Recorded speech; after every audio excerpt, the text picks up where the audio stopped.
వాస్తవానికి పర్యాటక రంగము ప్రత్యక్షంగా ఒకరికి ఉపాధి కల్పిస్తే పరోక్షంగా మరొక నలుగురికి ఉపాధి దొరుకుతుంది.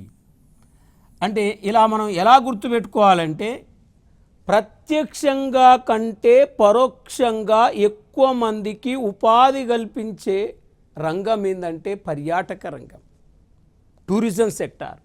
మరి వాళ్ళ ప్రపంచ ఆర్థిక మరియు పర్యాటక అభివృద్ధి సూచి చూడండి, world economic and tourism development index, world economic and tourism development index 2024 ప్రకారం భారతదేశం 39వ స్థానంలో ఉంది. 39వ స్థానంలో ఉంది. ఈ సూచి ప్రకారం 2024 ఈ సూచి ప్రకారం భారతదేశం యొక్క ర్యాంకు మనం చూస్తే 39th అంటే 39వ ర్యాంక్ అంటే మనం పర్యాటక రంగంలో చాలా వెనకబడున్నామని ఇక్కడ స్పష్టంగా మనకు అర్థమవుతుంది.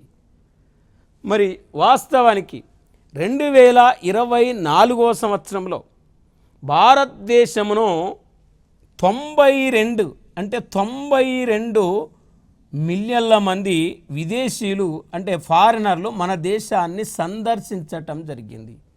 అంటే 2024లో భారతదేశాన్ని సందర్శించిన అంటే ఇక్కడ మరి ఫారెన్ టూరిస్టులు విదేశీ పర్యాటకులు ఎంతమంది అంటే 92 మిలియన్ల మంది మన దేశాన్ని విజిట్ చేయటం జరిగింది 2024వ సంవత్సరం.